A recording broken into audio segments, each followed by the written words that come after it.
Baik Bapak Ibu, kita mulai dengan judulnya merancang sebuah dana dan uraian. Jadi sudah saya kirim secara Pak Jasmati ada contoh-contoh. Karena kita perguruan tinggi ya ada contoh asalnya dari RPS. Kemudian juga ada sedikit saya berikan contoh yang di sekolah. Tujuan sesi ini Bapak Ibu, kita ya secara umum pasti Bapak Ibu sudah paham betul tentang karakteristik soal yang baik, kemudian merancang isi-isinya nanti, kemudian menyusun soalnya, merancang soalnya ganda untuk yang hot, kayak global thinking skill ya. Kemudian nanti tentu kita terapkan karena ke depan ini untuk terutama aplikasi ke depan. Salah satunya RPS-nya itu juga dituntut nanti ada kisi-kisi, kemudian ada rubrik penilaian juga dilengkapi. Ternyata ke depan makin lengkap. Dan itu memang amanah dari Permendikbudnya, memang amanah begitu. Di tahun 2020 itu sudah diamanahkan, tapi kita belum laksanakan. Bahkan RPS sekarang lagi yang di Kemendikbud juga wajib ada case study dan case method, ya, bukan case study, case method, dan project based learning wajib di setiap RPS. Nah, kita nggak nampak itu. Kadang-kadang kegiatan antara capaian pembelajaran mata kuliah dengan kegiatan pembelajarannya entah ia dicapai entah tidak, kan? Ya, sudah capek kita bilang dengan seperti itu, tapi itu juga yang terjadi. Padahal amanahnya nggak begitu. Jadi ketika akreditasi kalau kena nanti tim asesornya yang paham betul tentang itu, menggarap kita tapi kalau nggak paham, nggak aman kan? Nggak aman. Oke, kalau di sekolah Bapak Ibu ya peraturan Permendikbud nomor 22 tahun 2016 ini nyatakan bahwa proses pembelajaran pada satuan pendidikan diselenggarakan secara interaktif, inspiratif, menyenangkan, menantang, memotivasi peserta didik untuk berpartisipasi aktif serta memberikan ruang cukup bagi prakarsa, kreativitas, kemudian dan seterusnya, ya. Jadi amanahnya seperti itu. Kalau di perguruan tinggi ya berusaha lagi ya kan, juga kekuatan menganalisis, memecahkan masalah, proyek dan sebagainya itu sangat-sangat itu bisa. Bagaimana kita bisa mendesain pembelajaran seperti ini, nanti ujungnya tentu harus dievaluasi. Kalau hanya dilakukan, tidak kita evaluasi, kita tidak tahu capaiannya bagaimana. Benarkah sudah kita tercapai atau tidak? Makanya hot study itu karena ada menantang di sini, ya, memberi ada interaktif dan sebagainya. Tentu ini yang hot itu menjadi penting untuk dirancang. Jangan hanya C1, C2 atau ya paling tinggi mungkin C3 ya, penerapan misalnya. Itu gimana kemampuan berpikir analisis itu yang dituntut. Kurikulum kita yang berbasis KKN ini tentu mengapa ini dulu dimunculkan karena ada tantangan dari dalam dan juga ada tantangan dari luar. Tantangan di dalam juga tidak sedikit. Bagaimana persaingan antar kita atau kita dibandingkan dengan daerah lain, apalagi di sekolah misalnya. Itu kalau kita lihat, kalau dulu ada UN, ya.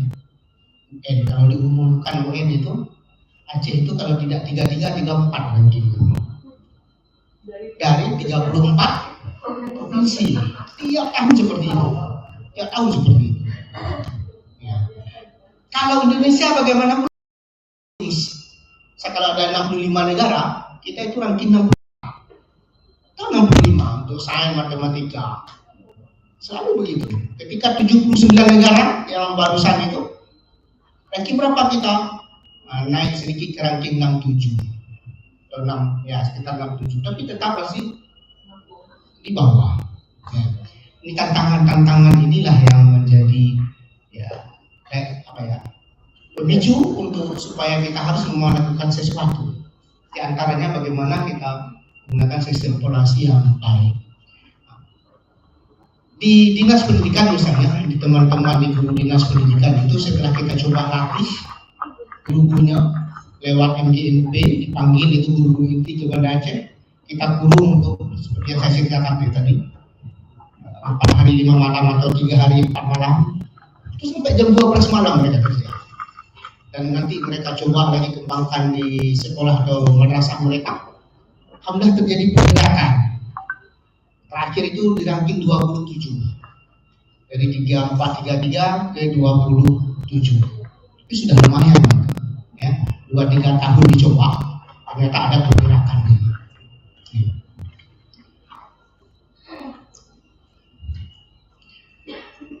Mengapa penilaian penting? Tentu Bapak Ibu kita sudah tahu sendiri bahwa dengan ada yang serap peserta didiknya, mengetahui capaian hasil belajar, juga sebagai umpan balik ini juga penting. Jangan kalau anak banyak di bawah KKM misalnya kalau di sekolah itu dia ketuntasan minimal, gurunya jadi bangga. Tidak begitu. Gurunya harus susah diri dia. Atau kita kalau banyak sekali CDE kan kalau sekarang di bawah B ya atau B. Nah, seperti itu kita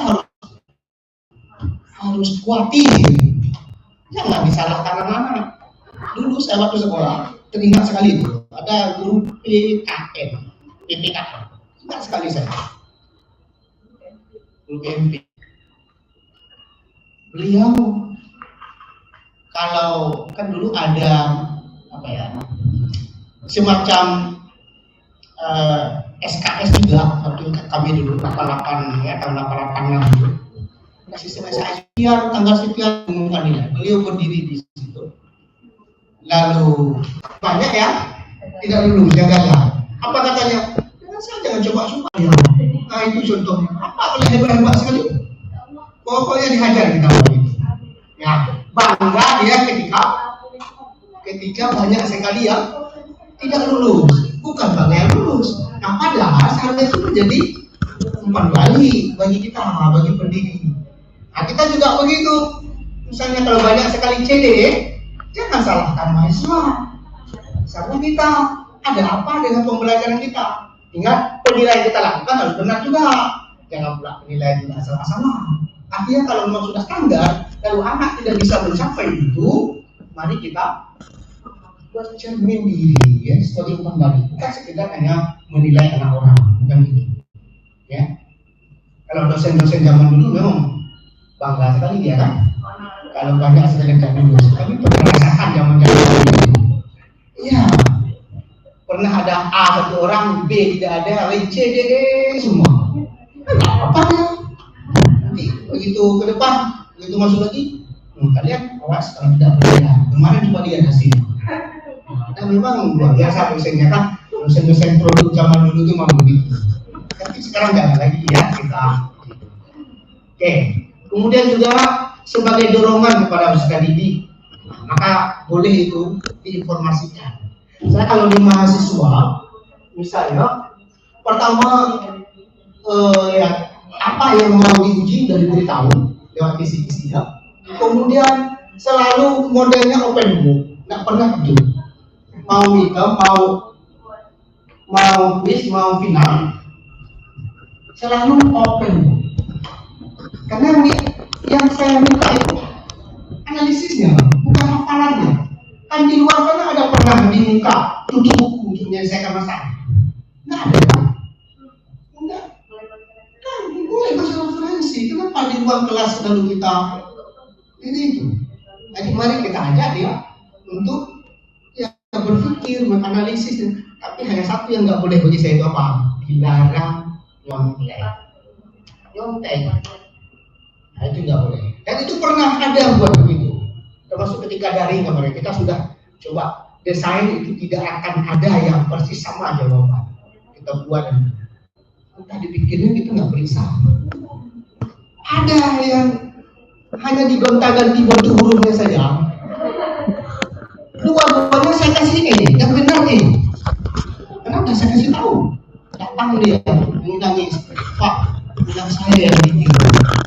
Seharusnya kan dia yang dikasih kenapa saya kena yang memberi dan yang menerima masuk neraka. Itu konsepnya. Kan begitu kan? Dan itu yang saya lakukan pada anak pun juga ada. Kemarin di S2 juga ada begitu, satu orang dia mencoba mengcopy paste, langsung saya kasih orang lain ada mencoba ya, orang memang kerja bagus, yang satu itu dapat C. Pak, kenapa? Kan saya sudah ingatkan, Anda tidak boleh, saya sudah bebaskan untuk Anda berkarya, kenapa masih lakukan seperti itu? Ya sudah Pak, terima kasih banyak.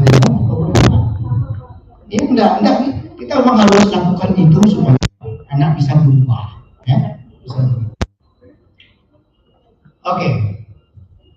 Di dalam SNPT ini, SNPT nomor 4 standar nasional perguruan tinggi nomor 49 tahun 2014, diantaranya itu Bapak Ibu di kompetensi lulusan, kemudian di penilaian, gitu, khususnya kita ya di penilaian Bapak Ibu. Ini disebutkan tentu berbasis dan non tes, menilai proses dan output, itu bahkan yang di Permendikbud yang terbaru nomor 20 itu, ini proses di kelas itu justru hampir 50% harus dinilai katanya. Yang standar yang terbaru ini hampir 50%. Artinya proses di kelas itu ternyata sangat penting. Mengapa? Karena dalam proses perkuliahan juga di sana diminta melaksanakan discovery learning, case method, problem based learning, dan project based learning itu harus dibiasakan di kelas. Dan terjadinya interaksi dan diskusi di kelas, sehingga ini penilaian proses menjadi penting sekali. Kemudian harus autentik. Maka nanti ada rubriknya, rubrik penilaiannya, ya di sini. Kemudian prinsip penilaian edukatif, autentik, objektif, akuntabel, dan transparan. Edukatif, apa maknanya itu? Walaupun dia misalnya dapat D atau E, misalnya hasilnya memang seperti itu kan, karena objektif kan? Karena objektif kan begitu, apa adanya. Tapi harus ada edukatif di situ. Artinya jangan diponis langsung ponis mati, ya orang nggak boleh perbaikan. Makanya kalau memang dia masih boleh perbaikan, bisa dalam rentang, kan ada rentangnya itu. Ya, kan kemarin juga ada begitu, ketika ada yang dapat C, tadi lupa saya. Pak, boleh nggak? Boleh, tidak tahu. Baca lagi topik itu, nanti saya uji kembali. Duduk di situ, uji lagi. Buka buku juga, memang buka buku. Lalu saya nilai lagi, ini penilaiannya, ini rubriknya, coba lihat. Ya Pak, berarti saya memang tidak bisa. Nanti kita berikan kesempatan. Tapi kalau memang dia bisa, kita perbaiki nilainya. Nah, begitu. Ya, maka antara edukatif dan objektif ini penting sekali. Walaupun itu adik kandung sendiri. Saya dulu adik kandung saya sendiri kuliah, terbiah. Entah dia entah bisa lupa. Pulang ke kampung dikasih tahu sama mama. Marah-marah, betul. Dimarahin, masa sampai hati adik kandung sendiri dikasih. Ya sebenarnya dia memang tidak bisa, mungkin karena dianggap abangnya. Santai-santai kuliahnya. Dia perbaiki ke depannya, dulu nggak ada, kayak sekarang kan ada masa perbaikan, kalau dulu kan nggak ada kan. Waktu perbaikan nggak berani lagi ambil. Saya bilang kalau ambil yang saya, kalau kamu tetap contoh belajar dengan baik, ya seperti itu. Tapi kalau belajar yang baik, kenapa tidak kan gitu kan? Nah ini itu, ya. Jadi memang objek ini berat memang. Kalau sudah ke diri sendiri juga susah. Tapi coba dilakukan supaya apa? Punya daya saing ya. Dan alhamdulillah, dan karena saya lakukan begitu, dan saya katakan juga, jadi saya, tolong jangan pernah kamu katakan saya abang kamu putus selama perkuliahan. Baru tahu dosen itu ketika di skripsi dia tulis terima kasih dia ke tanda. Telepon sama bimbingan, itu memang adik kamu ya? Iya kenapa? Baru tahu sekarang. Memang saya bilang jangan kasih tahu. Supaya apa? Supaya dia mandiri, berjuanglah sendiri. Nah setelah itu kan dia nikmati sendiri. Tes, udah jadi guru SMA sekarang. Tes sekali tes saja selesai. Kenapa? Karena kita ajak dia untuk mandiri. Tapi ada juga yang nggak mau mandiri, rasakan sendiri kan gitu kan? Oke. Jadi itu. Kemudian penilaian proses belajar mahasiswa dalam rangka pemenuhan capaian pembelajaran usaha. Nah, tadi Pak Willy kita kan sudah singgung. Bagaimana kalau di saya sudah buat contohnya itu ya. Ada juga contoh yang bukan fakultasnya sedikit. Ya, memang sasaran akhirnya pemenuhan capaian pembelajaran lulusan. Kita lihat bagaimana merumuskan kisi-kisi penulisan soal itu dengan melihat capaian pembelajaran di mata kuliah kita, kemudian bagaimana kita mengangkatnya menjadi sebuah indikator indikator soal itu ya.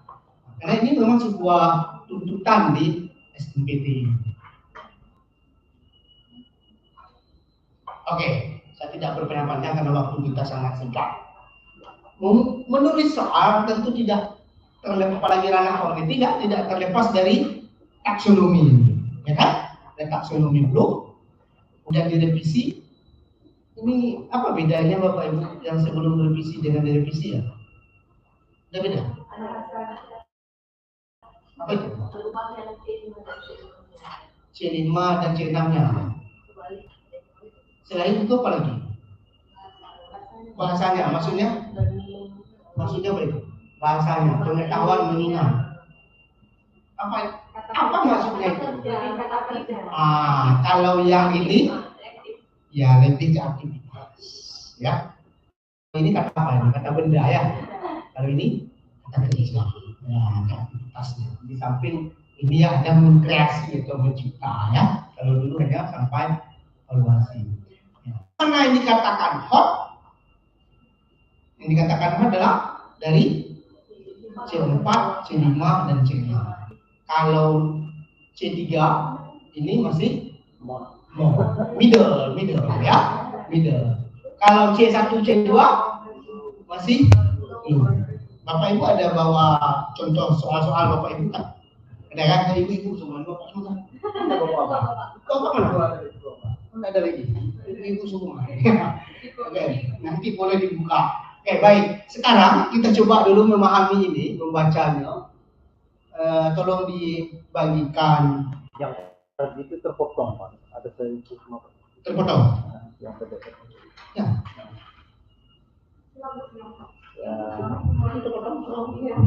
Yang satu lagi. Enggak, yang ini dulu, yang ini. Yang itu ada, Pak. Itu ada, Pak. Oke. Yang ini aja. Terpotong. Ada mungkin enggak di. Oke. Saya berikan waktu sekitar mungkin cukup 5 menit atau 10 menit untuk memahami itu, lalu kita coba gali nanti. Ya. C6 itu ya. Jadi sudah ada penjelasannya.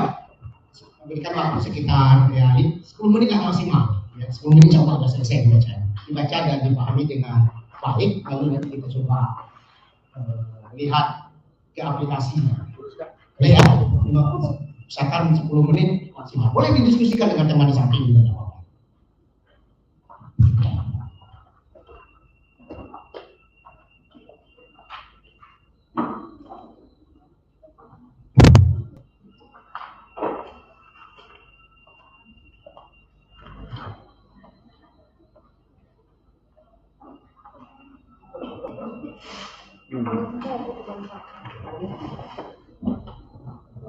Itu disampaikan, Pak. landscape.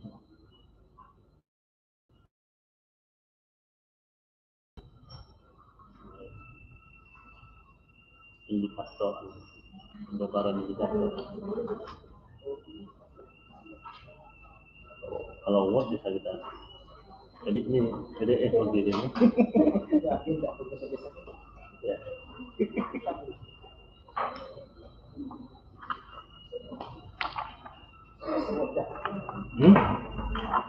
Ya, tidak edit.